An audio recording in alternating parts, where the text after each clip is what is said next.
Sunny lives in Kerala. Today, he is visiting the port of Kochi with his uncle.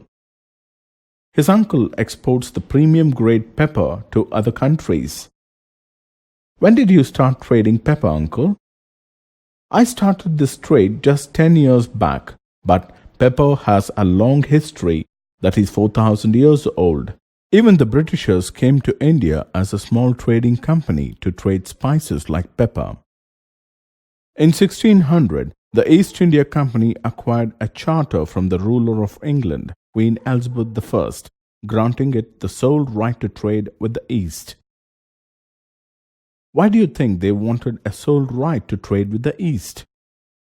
The company wanted to venture across the oceans looking for new lands from which they could buy goods at a cheap price and carry them back to Europe to sell at higher prices. The mercantile trading companies in those days made profit primarily by excluding competition so that they could buy cheap and sell dear. By the time the first English ships sailed down the west coast of Africa, round the Cape of Good Hope, and crossed the Indian Ocean, the Portuguese had already established their presence in the western coast of India and had their base in Goa. Do you know who discovered the sea route to India? A Portuguese explorer, Vasco da Gama, discovered the sea route to India in 1498. By the early 17th century, the Dutch too were exploring the possibilities of trade in the Indian Ocean, and later the French traders also arrived on the scene.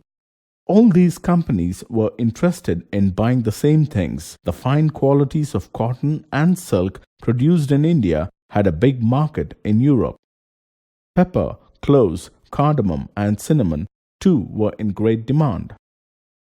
Competition amongst the European companies inevitably pushed up the prices at which these goods could be purchased, and this reduced the profits that could be earned.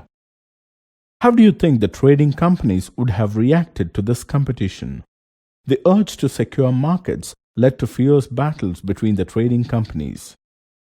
Through the 17th and 18th centuries, they regularly sank each other's ships, blocked routes, and prevented rival ships from moving with supplies of goods.